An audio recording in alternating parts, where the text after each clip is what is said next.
Kita sudah masuk di bulan Mei ya. Bulan Maret kita berbicara tentang God the Father. Bulan April kita berbicara tentang God the Son. Hari ini kita akan berbicara tentang the world of the Holy Spirit. Dunia Roh Kudus, saudaraku.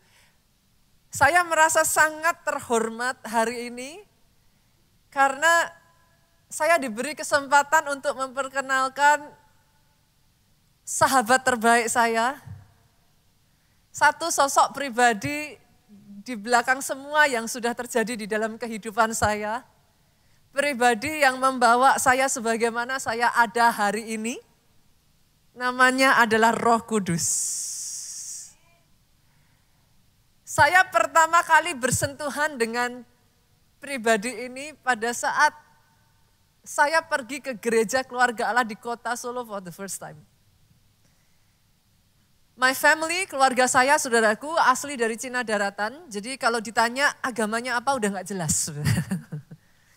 Ketika saya kecil, saya cukup nakal, saudaraku. Nakal dalam artian bukan nakal gimana, saudara, tapi ketika kami di SD itu ditanya biasanya kayak di absen agama itu tiap semester atau tiap caturulan kayak gitu ya. Nah setiap kali saya ditanya agama, udah saya absen aja gitu, saudaraku. Caturulan ini saya bilang agama saya Kristen. Nanti next yang berikutnya saya bilang agama saya Katolik. Nanti berikutnya, pokoknya gilir aja deh. Berikutnya lagi saya bilang agama saya Islam. Nanti berikutnya lagi saya bilang agama saya Buddha. Kayak gitu, it goes like that. Sampai kedua orang tua saya ditangkap Tuhan, mereka bertobat. Mereka terima Yesus. Mereka sungguh-sungguh di dalam Tuhan. Setiap kali saya diajak ke gereja, saya nggak pernah mau, saya banting tuh pintu, sudah. Saya akan selalu ngomong sama orang tua saya, papi mami fanatik gitu.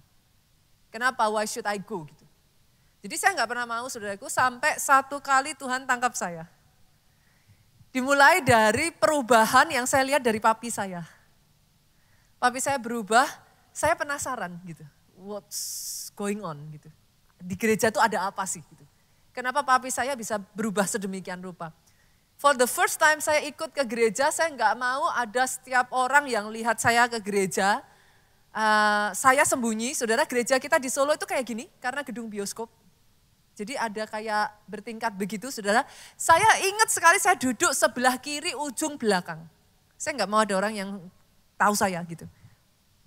Saya duduk kiri ujung belakang, waktu itu yang mimpin pujian Pak Samuel Dudik, kalau saudara masih ingat. Yang khotbah Pastor Obaja.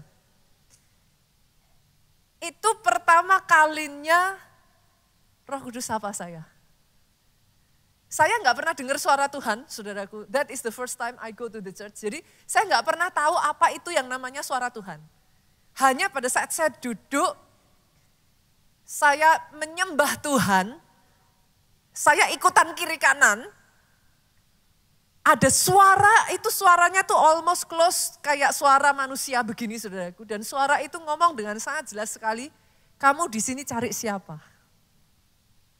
Itu saya kayak, begitu saya dengar suara itu, saudaraku, saya lihat kiri kanan saya. Karena saya pikir mungkin ya orang duduk di samping saya gitu kan, mungkin tahu saya orang baru gitu kan.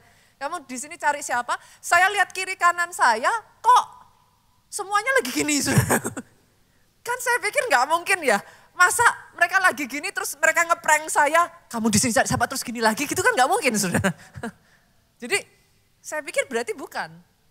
Saya lihat depan belakang saya semuanya lagi begini serius gitu. Di situ saya nggak ngerti siapa yang berbicara kepada saya. Yang saya tahu begitu saya dengar suara itu, I cannot explain to you, itu dari ujung kepala sampai ujung kaki, dingin, saudara. Yang saya bisa, yang terjadi the next moment yang saya nggak bisa melakukan apa-apa selain nangis. Saya nggak pernah saudara ngalami kayak gitu atau enggak, saya nangis sejadi-jadinya, saya nggak bisa nahan tangisan saya. Itu seperti bendungan jebol itu, saudaraku. Itu saya nangis, saya nangis, saya nangis.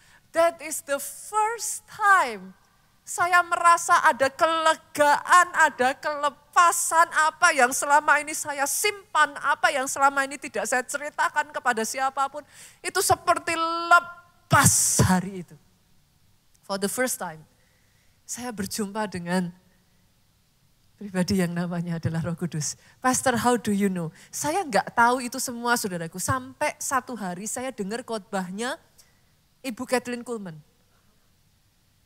Ketika dia menceritakan tentang Roh Kudus, bagaimana dia ketemu dengan Roh Kudus, perjumpaan pertamanya dengan Roh Kudus. Waktu saya dengar cerita Ibu Pak Kathleen Kuhlman ini, saya tuh iri, saya ngomong sama Tuhan, I never experience like that. Di saat saya ngomong itu, suara yang sama itu berbicara. Masa kamu lupa? It is me. Aku loh. Yang nyapa kamu pertama kali kamu datang di gerejaku. Wah, itu air mata saya nangis terus itu saya sudah. That is the first time I know. That is the Holy Spirit. Dan dia belum berhenti sampai detik hari ini. Dia masih mengerjakan kehidupan saya. Saya berdoa ya saudaraku, hal yang sama yang dia kerjakan sementara firman Tuhan ini diberitakan dimanapun saudara duduk, Roh Kudus datang atas kehidupan saudara. For everyone it can be different, tapi saya tahu entah ada di antara saudara yang bisa ngerasain damai itu ada dalam hatimu.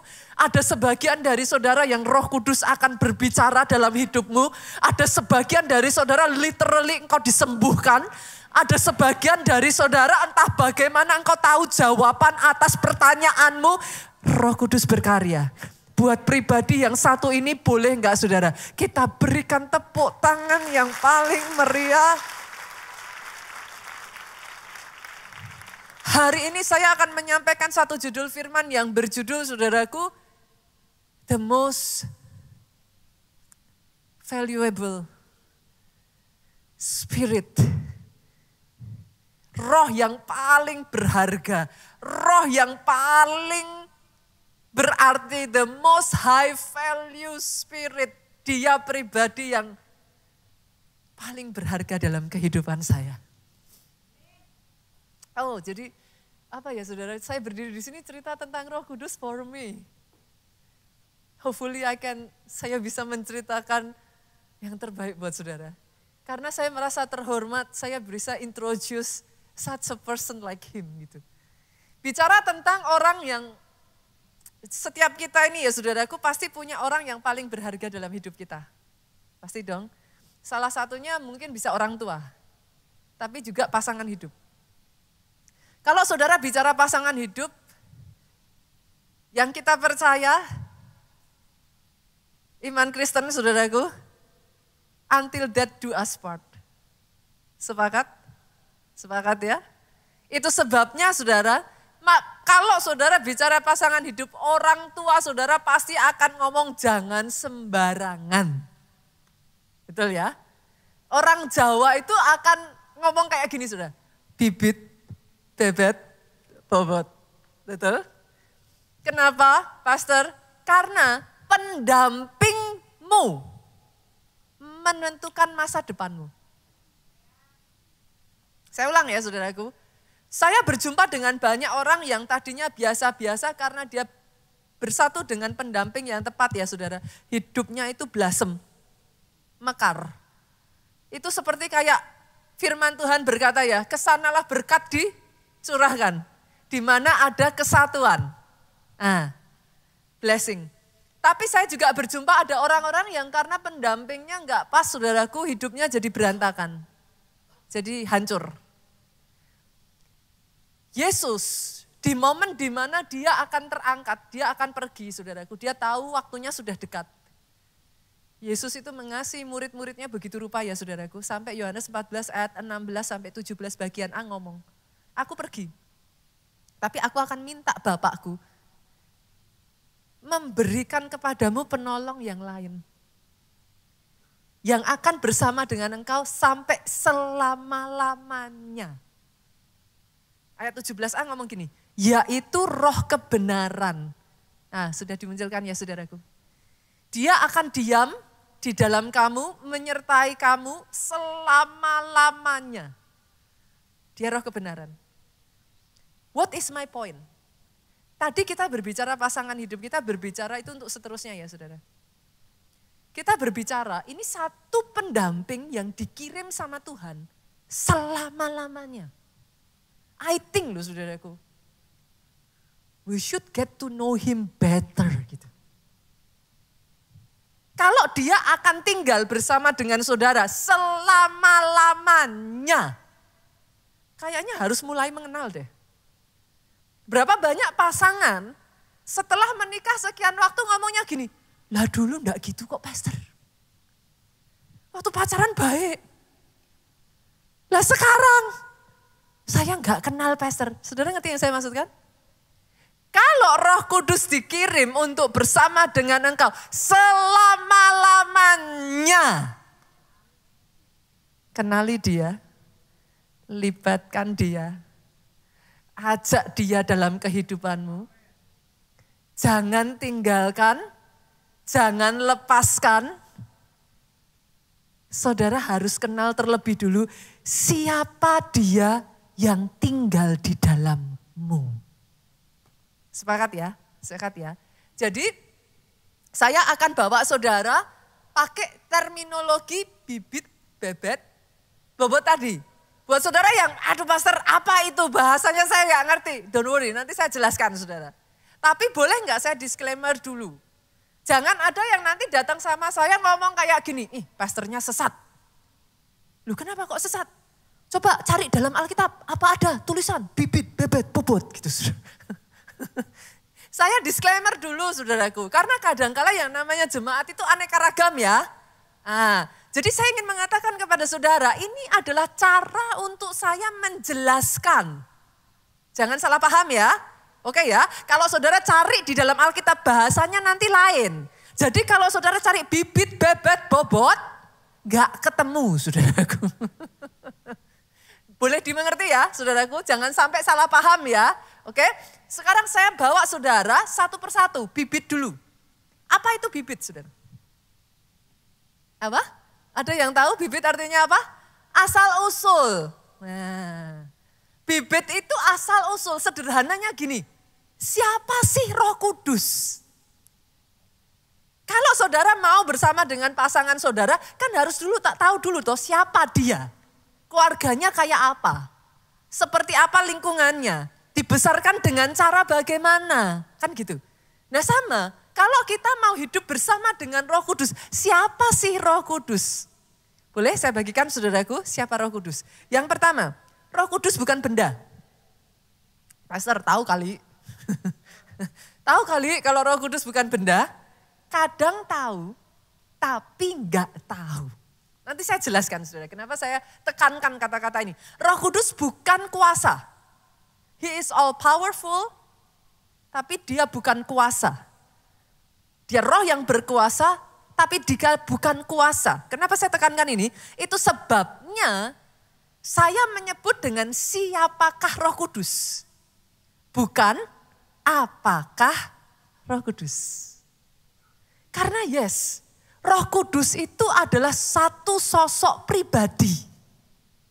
Karena dia pribadi, dia bisa diajak ngobrol. Coba saudara lihat kiri kanan saudara, karena dia manusia dan dia pribadi, coba saudaraku, say hi. Mana tahu ketemu jodoh lu, nggak tahu lu. Karena dia pribadi, dia bisa diajak ngobrol. Satu ya saudara. Karena dia pribadi, dia punya perasaan. Alkitab mencatat Roh Kudus bisa didukakan. Dia bisa sedih. Artinya dia punya perasaan. Nah, kenapa saya menyebutkan ini semua? Dengar ini Bapak Ibu. Karena dia itu pribadi. Senggol kiri kanan, gak enak dikacangin. Gak enak dicuekin. Dia bukan benda. Bolehkah saya mengatakan ini? Sejak dari hari ini saya berdoa ya. Kesadaranmu akan the existence of the Holy Spirit. Keberadaan Roh Kudus dalam hidupmu. Itu muncul. Senggol kiri kanan lagi. Jangan dicuekin. Aminnya yang paling keras. Makanya saya menekankan dia bukan benda. Saudara bisa bilang kepada saya tahu pastor. Kalau tahu diajak ngobrol. Pagi hari kau bangun, sapa dia. Good morning Holy Spirit. Bapak ibu yang sudah menikah suami istri. Kalau lagi berantem, diam-diaman. Satu kamar loh, jalan tek. Saya tanya, kalau kayak gitu biarpun di rumah bersama-sama enak enggak? Nah, perasaannya Roh Kudus kayak apa? Alkitab mengatakan, tubuhmu bait Roh Kudus. Engkau bukan cuma sekamar sama Roh Kudus, saudaraku. Tubuhmu bait Roh Kudus itu artinya apa? Coba, dia tinggal dalam kamu. Artinya apa? Satu tubuh ini, kita sharing saudara.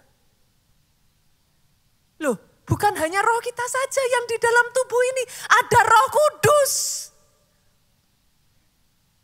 Lah kalau sekamar aja dicuekin gak enak, lah kalau barengan gini dicuekin rasanya apa?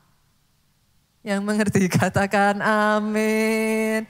Mulai hari ini libatkan Roh Kudus. Ajak ngobrol, minta nasihat.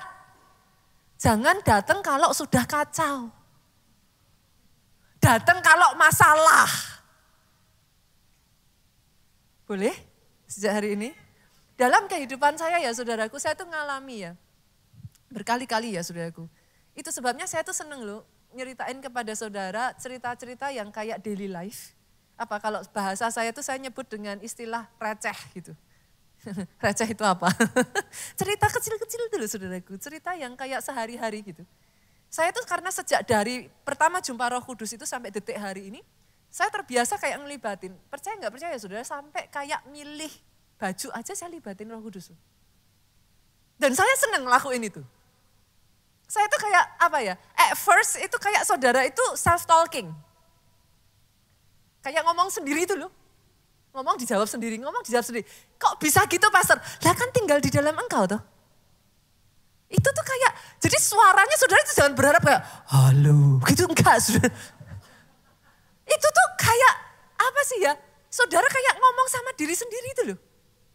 Tapi ketika saudara sudah kayak menyadari eksistensinya Roh Kudus itu begitu dekat, itu nanti akan terjadi percakapan dua arah.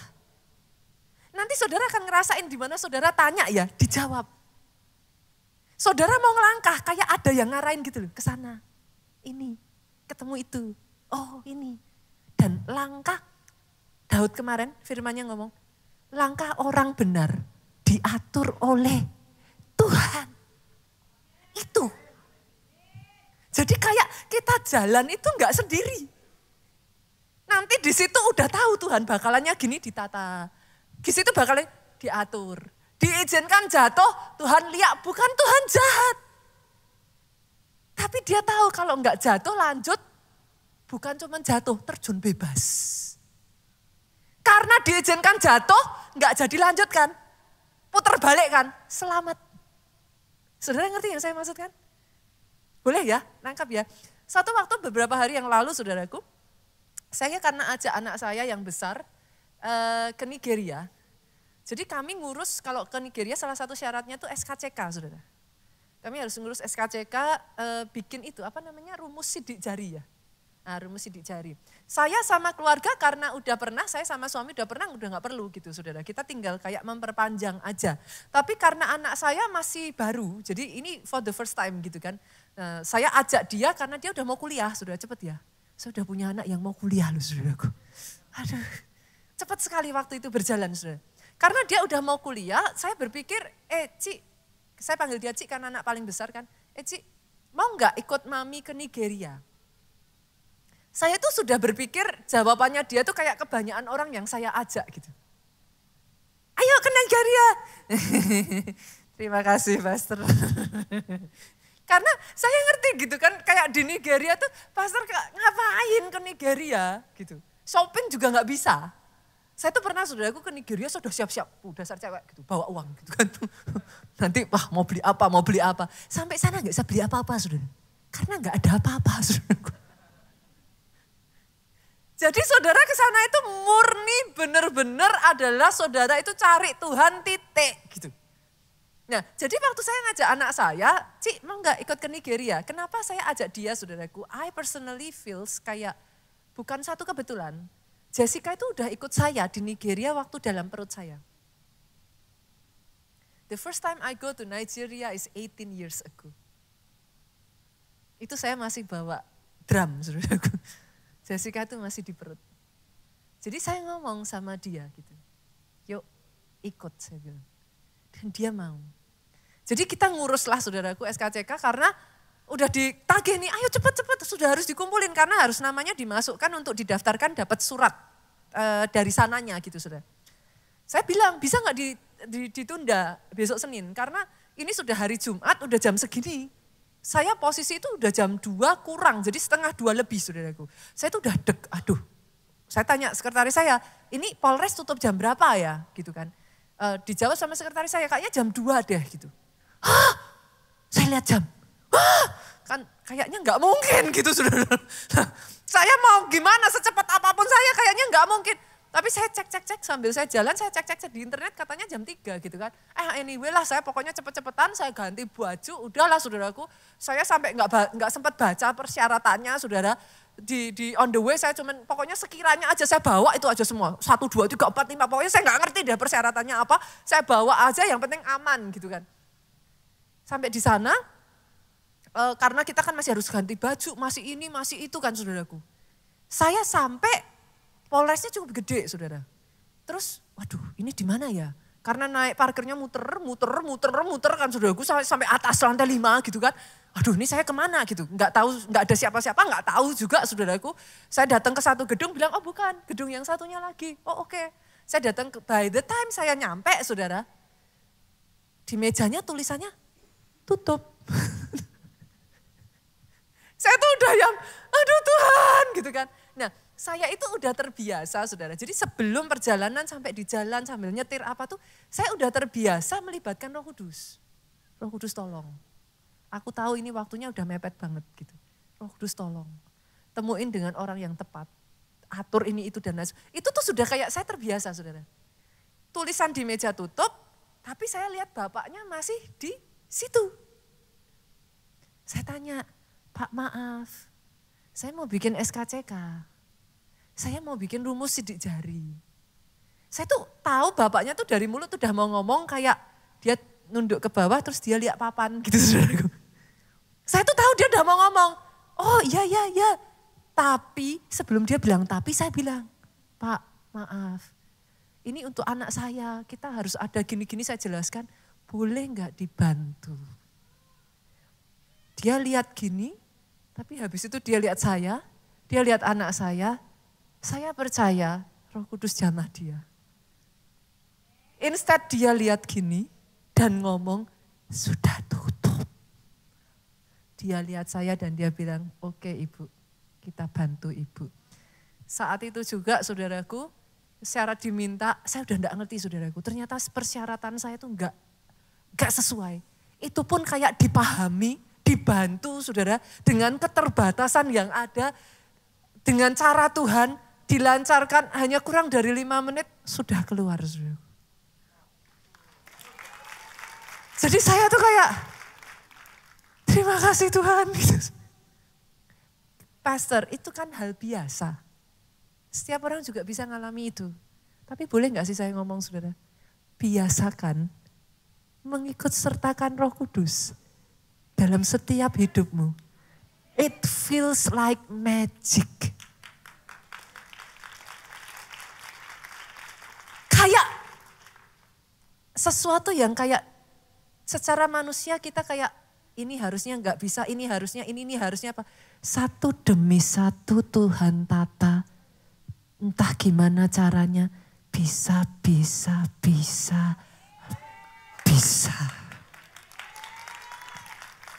Dia bukan hanya mau terlibat saudaraku, dia sudah terlibat sejak dari awal penciptaan. Kita lihat ya, Kejadian 1 ayat 1 sampai 2 ngomong gini. Pada mulanya Allah menciptakan langit dan bumi, berarti ini awal ya Bu ya. Ayat 2, bumi belum berbentuk dan kosong, berarti belum ya. saudaraku, belum tercipta apapun. Gelap gulita menutupi samudra raya. Dengar ini, roh Allah melayang-layang di atas permukaan laut. Jadi sejak awal penciptaan, dia sudah ada. Pastor, lah bagaimana dengan saya? Kalau awal penciptaan kan Adam dan Hawa ya. Terus kami bagaimana? Ayatnya ya saudara, kita lihat ya. Ayub yuk.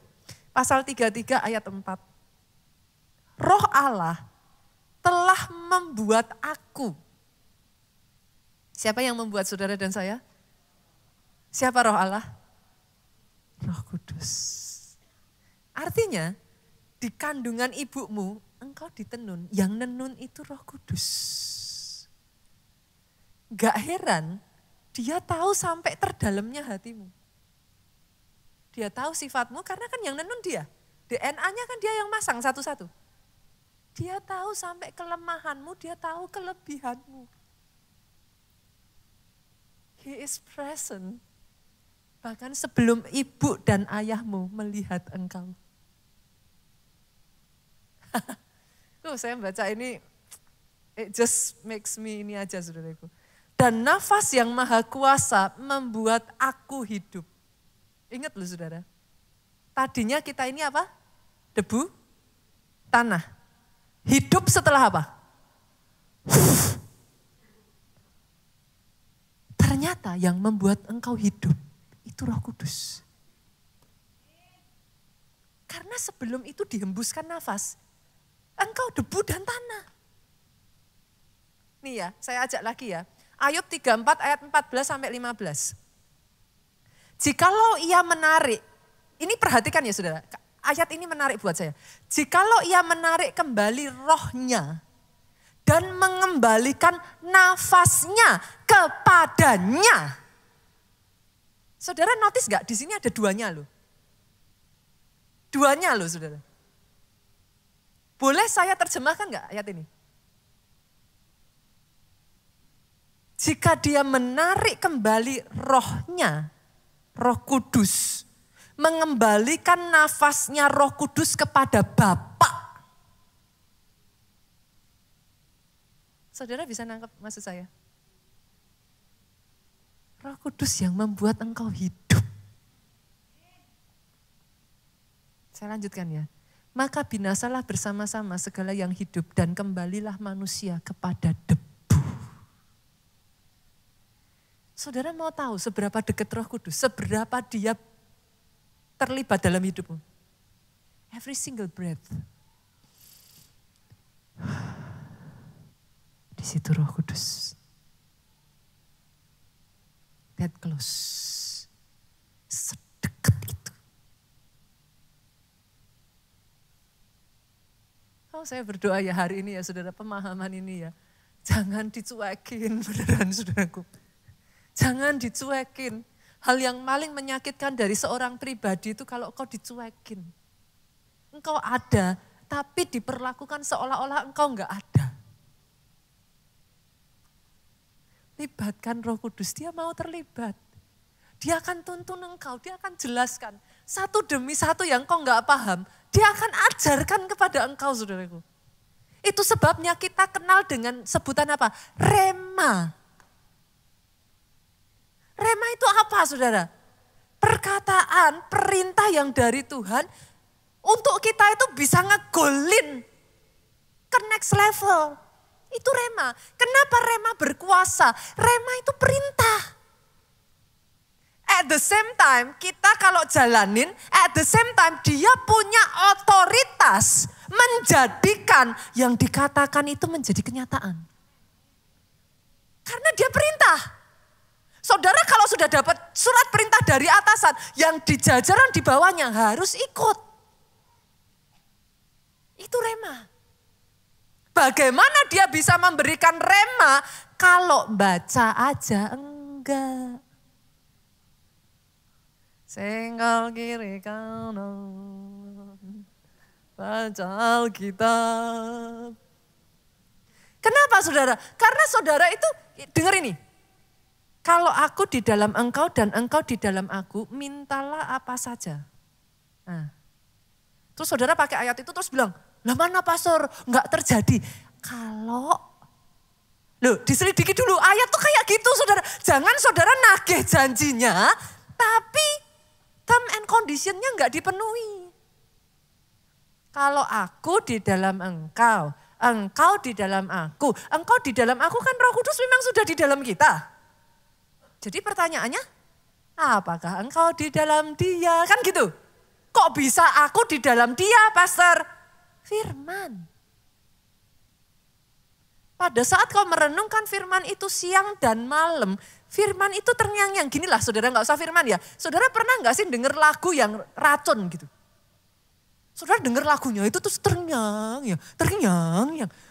Jalan kemana ingat lagu itu. Tanpa sadar mandi nyanyi lagu itu. Saudara ngerti yang saya maksud kan? Kok bisa? Karena lagu itu saudara renungkan siang dan malam. Lagu itu di dalammu. Saudara ngerti yang saya maksudkan? Kenapa perkataan saudara itu jadi berkuasa? Kenapa perkataan profetik itu bukan merintah Tuhan? Saya berkali-kali katakan bukan merintah Tuhan. Siapa kita manusia bisa merintah pencipta kita? Kenapa dia powerful? Karena yang kita perkatakan itu firman-Nya. Jadi powerful karena terlepas dari kita yang sebenarnya tidak mampu, kita bersepakat sama dia, mempercayai kemampuannya Bapak Tuhan untuk menjadikan firman-Nya, kita memperkatakan dengan iman, dia jadikan bukan karena kita, karena memang itu firman-Nya. Oh, boleh saya dengar tepuk tangan yang paling meriah buat Yesus Tuhan kita. Jadi jangan buru-buru marah sama Tuhan dulu. Mana? Lah ya mana gitu saudaraku. Sudah belum? Firman-Nya sudah belum? Baca sudah belum? Tinggal enggak firman itu di dalam kita? Ketika itu kawin saudara. Dia tinggal di dalam aku, firman-Ku. Aku tinggal kan. Firman itu kan Yesus. Dia menjadi tubuh toh. Daging toh. Firman-Ku tinggal di dalammu. Mintalah apa saja. Yang mengerti amennya yang paling keras. Yang mengerti dan mau melakukan. Karena saya tahu mengerti aja gak cukup saudara. Saudara hari ini boleh ya benar Pastor, ya. Pulang lupa. Kalau saudara mengerti dan melakukan ini ya, saudara akan melihat dalam sepanjang kehidupan saudara ya. Saudara akan mengalami keajaiban demi keajaiban demi keajaiban demi keajaiban yang tidak berkesudahan. Itu kayak mengikuti engkau kemanapun engkau pergi. Because it's real gitu. Nah saya akan saksikan ini ya saudaraku. Tadi yang jam 10 orangnya datang, ini orangnya nggak datang. Kita lihat videonya ya. Boleh dimunculkan kesaksian dari salah seorang SG kita yang ada di Jogja saudaraku. Ketika dia berjalan dengan rema yang dari Tuhan, apa yang Tuhan kerjakan dalam hidupnya. Semuanya, saya ingin menyaksikan apa yang Tuhan kerjakan di dalam hidup saya dari sejak 5 April 2023 sampai hari terakhir kemarin tanggal 29 April saya berjuang melawan kanker kolon stadium 4 yang saya alami dan semua proses yang saya jalani, kemo 8 kali dan radiasi 25 kali, itu hasilnya harus difinalisasi dengan satu langkah bernama PET scan. Ketika saya mau berangkat ke Pineng kemarin, itu saya terima satu rema dari Tuhan, yaitu di Markus 11 ayat 24. Tuhan katakan begini, karena itu aku berkata kepadamu, apa saja yang kamu minta dan doakan, percayalah bahwa kamu telah menerimanya, maka hal itu akan diberikan kepadamu. Tuhan ajari saya, apa yang kamu minta dan doakan, percayalah bahwa kamu sudah menerimanya. Seperti hari-hari yang sebelumnya, berbulan-bulan lalu ketika saya kebingungan, ketika saya ketakutan menghadapi operasi, menghadapi kemo, menghadapi terapi radiasi. Sebelum saya lakukan, jalani semua tindakan itu, Tuhan selalu berikan rema demi rema.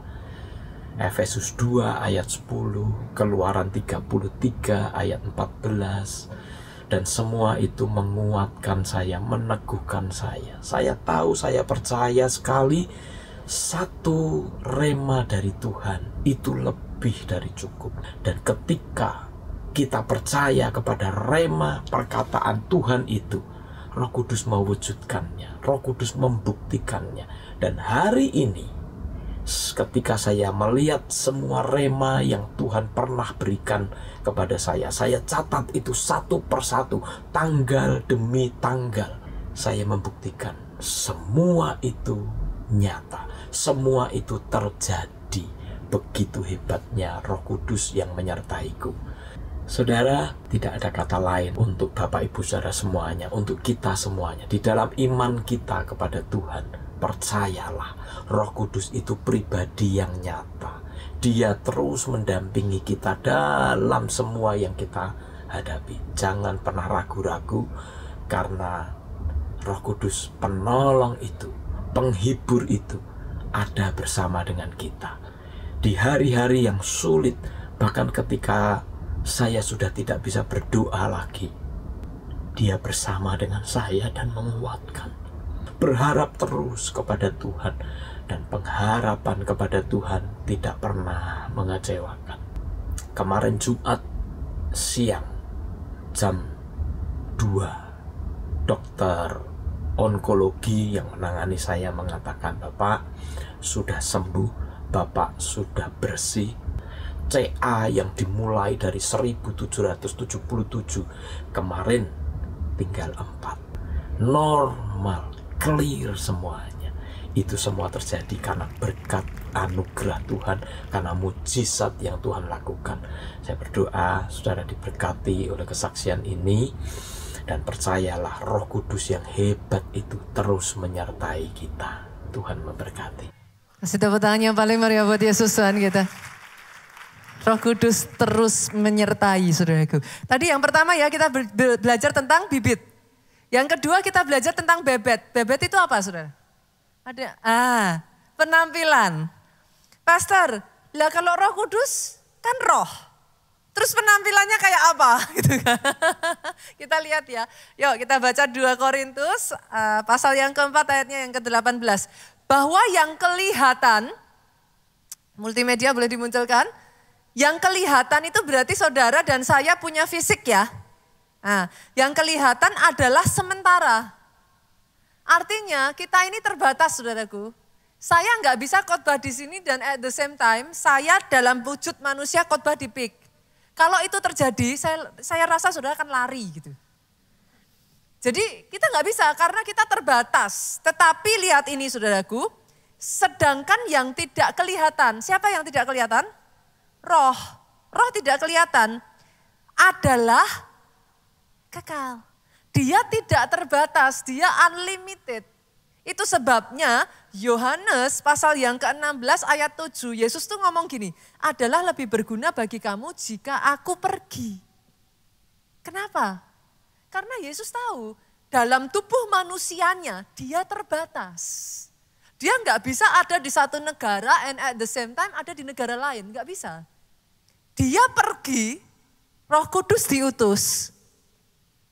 Dimanapun engkau berada, kemanapun engkau, setiap saat 24 jam dalam sehari, 7 hari dalam seminggu, 30 sekian ataupun 31 hari dalam 1 bulan, dia ada bersama dengan engkau. Itu sebabnya Yesus ngomong adalah baik kalau aku pergi. Nah pertanyaannya sekarang gini saudara, kalau gitu penampilannya Roh Kudus itu kayak apa? Alkitab sebagian menyebutkan Roh Kudus itu diibaratkan seperti api. Betul ya? Ada lagi sebagian Roh Kudus itu diibaratkan seperti angin, wind. Sebagian lagi menyebut dia seperti air. Sebagian dari saudara tanya, lah kalau gitu Roh Kudus kayak apa, Pastor? Boleh nggak saya kasih satu gambaran tentang Roh Kudus ini yang mind blowing buat saya? 1 Korintus 3 itu ngomong, tubuhmu adalah bait Roh Kudus. Saya ulang ya, tubuhmu adalah bait Roh Kudus. Boleh nggak saya pakai kata-kata ini? Berarti tubuhmu, dirimu adalah casingnya Roh Kudus. Masuk akal nggak saudara? Masuk akal ya? Berarti kalau gitu, kalau orang mau lihat Roh Kudus, lihat saudara kan?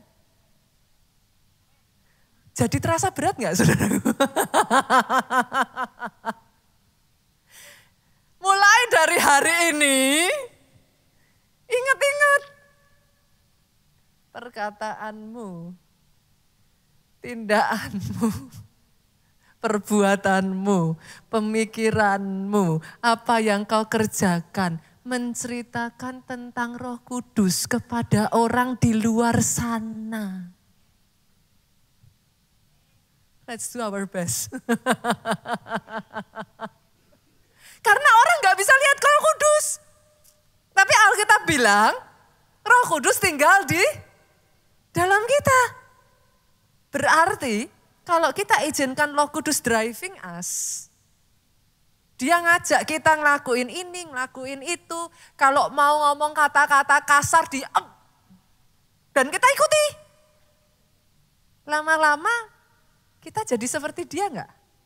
Nah, ketika kita jadi seperti dia, isn't it easier orang lihat saudara, dia di dalam saudara?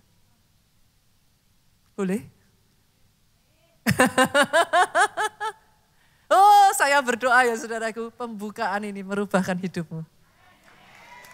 Saudara jadi lebih hati-hati melangkah, saudara jadi lebih hati-hati berkata-kata.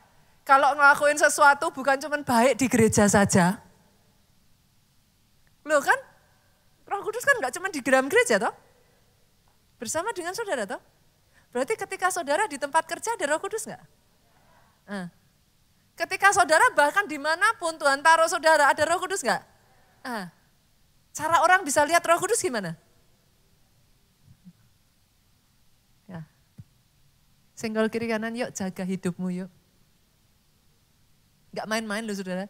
Saudara representatif dari the most high value spirit in the world. Itu sebabnya saudaraku, saya tuh semakin menyadari ya. Saya tuh berusaha untuk membawa Tuhan, what can I do gitu. Dulu di gereja kita ini termasuk sebenarnya salah satu gereja yang sering sekali mengadakan aksi sosial saudara. Hanya saja kayak apa ya saudaraku, kita tuh kadang bingung ya, what should we do gitu. Nah waktu-waktu terakhir ini, boleh nggak saya tayangkan videonya saudara? Karena tadi sedang berbicara tentang Roh Kudus di dalam kita.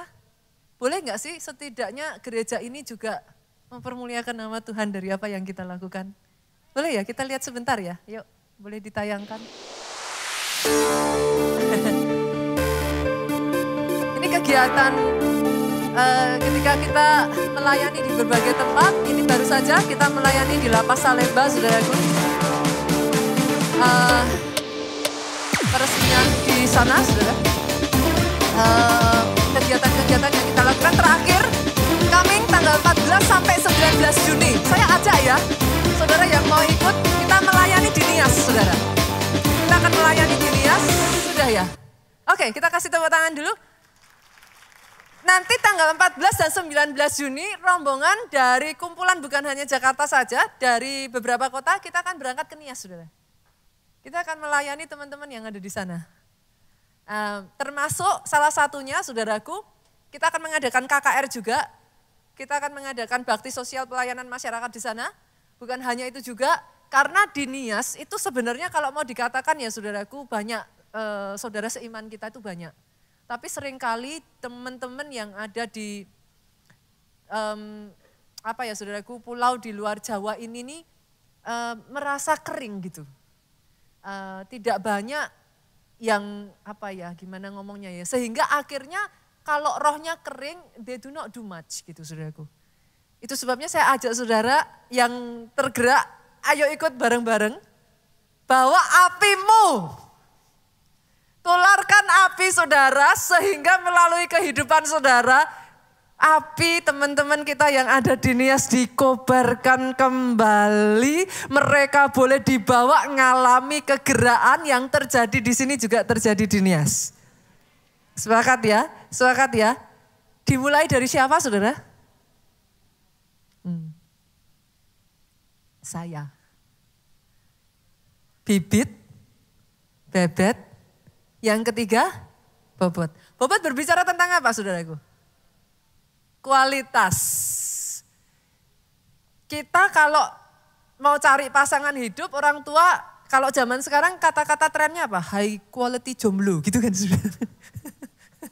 High quality jomblo. Nah, Roh Kudus ini punya kualitas yang luar biasa saudara. Saya ajak ya, kita lihat ya. Multimedia agak gerak cepat ya. Ayat-ayatnya ya, Yohanes 16 ayat 7 sampai 8. Roh Kudus membuat kita insyaf, sadar. Manusia itu ya incapable of change, dalam artian gini saudara. Saudara kalau lihat ya, kebanyakan 90% lebih orang itu kalau udah begitu ya patternnya begitu saudara. Susah berubah. Tapi ketika Roh Kudus bekerja, dia sanggup merubah manusia. Ibu-ibu ataupun suami-suami yang ngerasa suaminya atau istrinya kok susah berubah. Udah saya apa-apain gak bisa berubah. Daripada saudara berkicau dari terbit matahari kan. Minta Roh Kudus penuhi hidupnya. Karena dia akan membuat kita sadar saudara, dia akan menginsafkan. Kalau enggak susah saudara, manusia itu berubah. Doakan terus, doakan bahwa nanti satu ketika ya Roh Kudus bisa merubah hidupnya.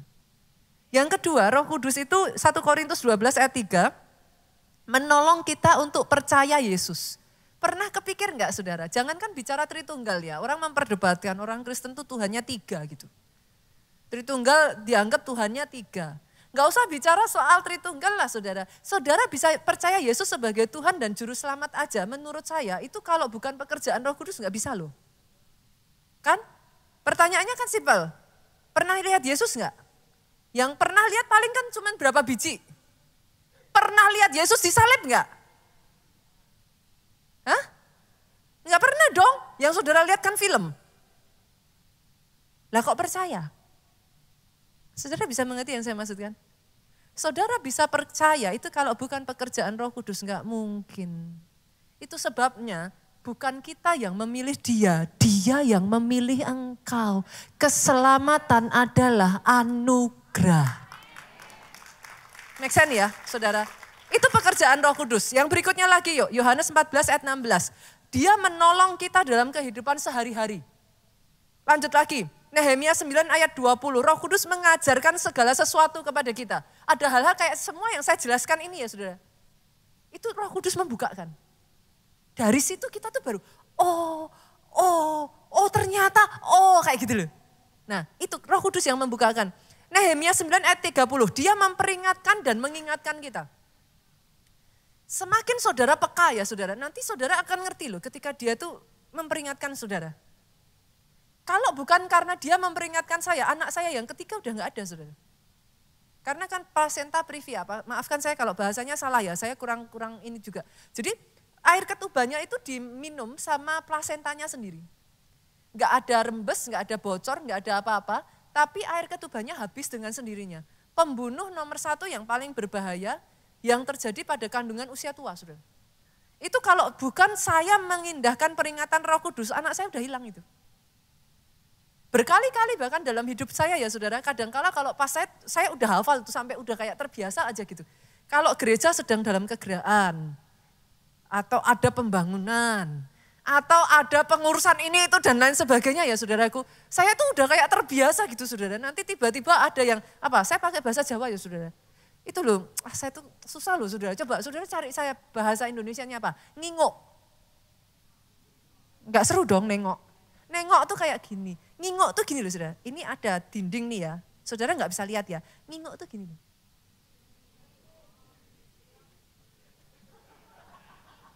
Ngintip gini kali saudara. Anyway, I love my language saudaraku. Saya cinta bahasa Jawa anyway. Nah kadangkala saudara, saya itu bisa yang tengah malam kebangun ya. Kerasa loh saudara. Kalau ada orang yang nakal gitu ya, mau ke rumah saya untuk ngintip itu kerasa loh. Kadangkala dia bukan cuma ngintip, kadangkala nyerang. Kadangkala bukan nyerang, kadangkala jahat. Memang tujuannya mau bunuh. Itu berasa loh saudara.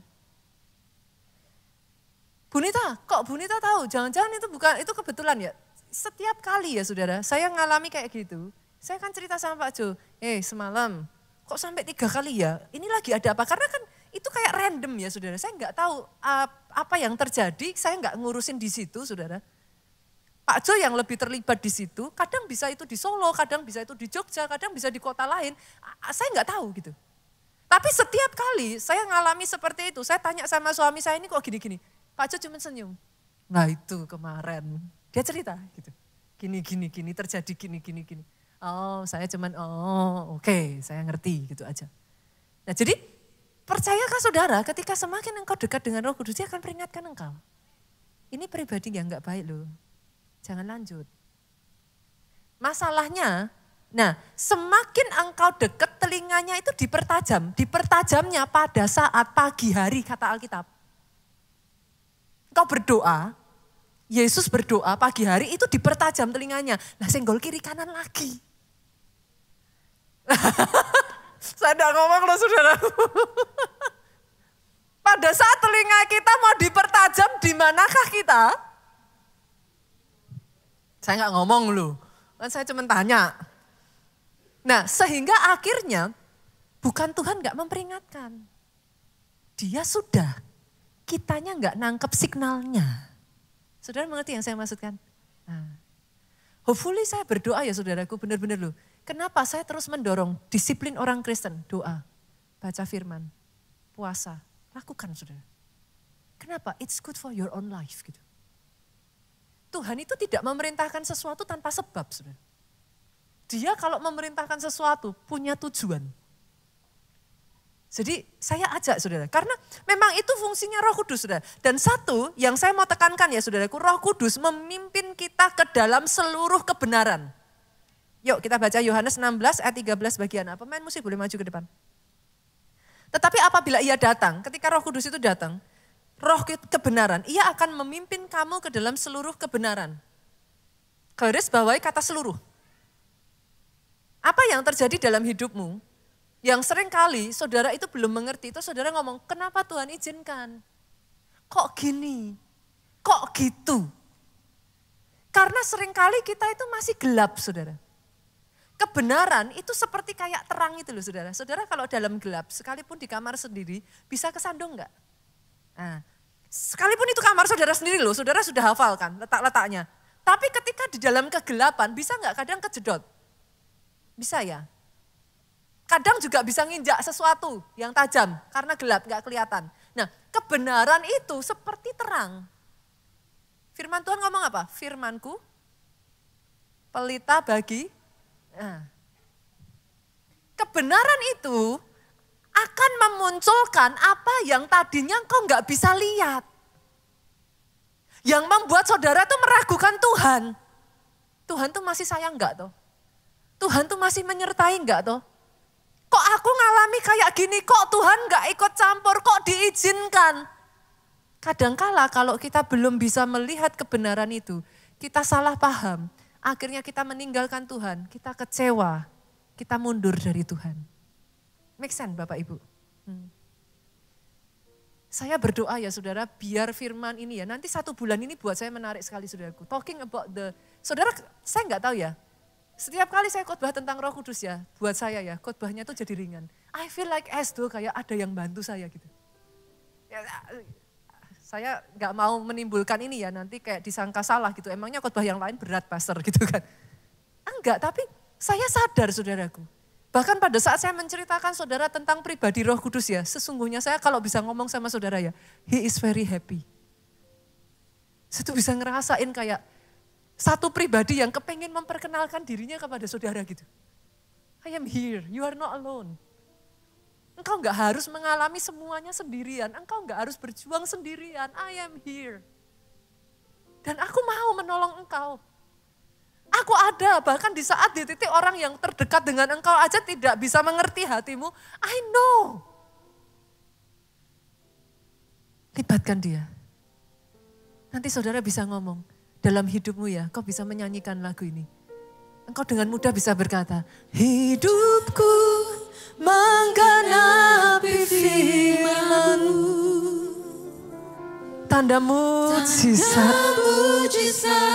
Tidak ada satupun yang tidak digenapi. Semuanya digenapi dalam kehidupanmu. Saya undang petugas perjamuan kudus boleh maju ke depan. Jadi bukti kebesaran-Mu. Saudaraku, kita akan masuk di dalam perjamuan kudus. Sudahkah saudara menerima roti dan anggur? Kalau ada yang belum, boleh lambaikan tangan saudara. Adakah? Yang di depan? Yang di belakang? Sudah terima semua? Kalau masih ada nanti dibantu, saudaraku boleh keluarkan roti itu dari plastiknya. Kita persiapkan terlebih dulu. Setelah itu, saudara bisa buka cawan anggur itu untuk memudahkan saudara nanti ketika masuk di dalam perjamuan kudus.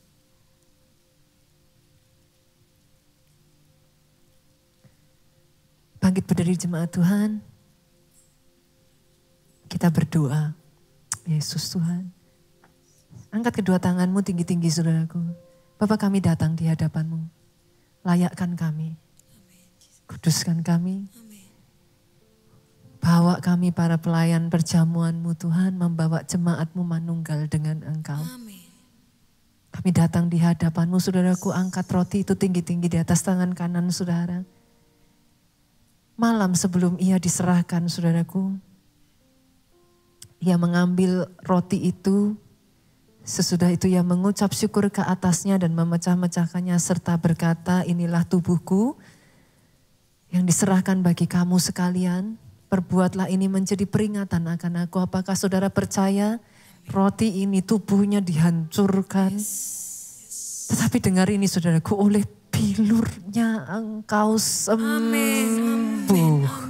Terima dengan iman di dalam nama Yesus.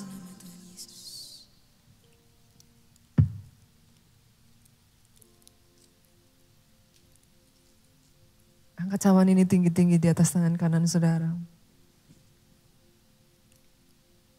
Demikian ia mengambil cawan itu dan berkata, cawan ini adalah perjanjian baru yang dimeteraikan oleh darahku.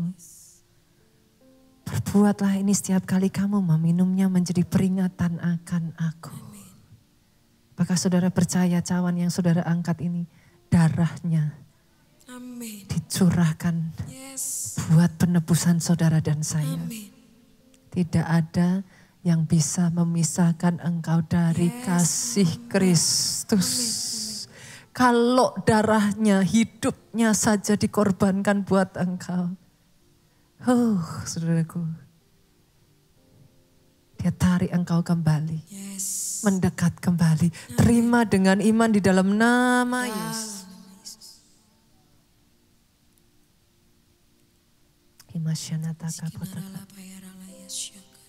Yesus. Hidupku menggenapi firman-Mu. Tanda mujizat sertai tiap langkahku. Engkau bersamaku Tuhan. Engkau bersamaku. Hayati ini saudaraku. Di dalamku jadi bukti kebesaran-Mu. Hidupku menggenapi firman-Mu.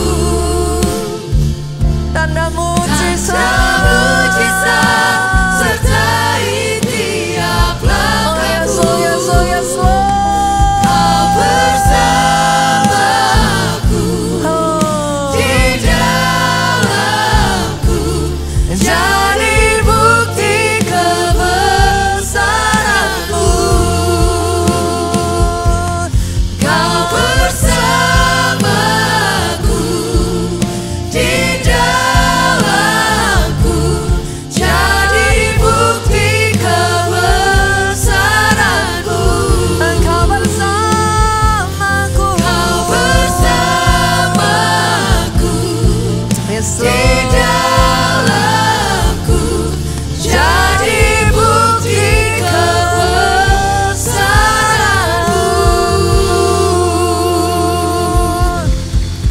kedua tanganmu, saudaraku, diberkati saudara oleh Tuhan. Amin. Diberkati keluargamu oleh Tuhan. Amin. Kedua tangan yang terangkat ini, Yes. apapun yang dikerjakan tangan ini dibuatnya berhasil. Amin. Sehat tubuhmu, Amin. baik jiwamu, Amin. kuat rohmu, Amin. panjang umurmu. Untuk menceritakan perbuatan besar yang daripada Tuhan. Pulang saudara dari tempat ini dengan membawa sukacita, damai sejahtera dari Allah Bapa, cinta kasih Yesus Kristus, persekutuan dengan Roh Kudusnya. Sekarang sampai selama-lamanya. Engkau yang diurapi, diberkati, katakan dengan suara yang paling keras. Amin.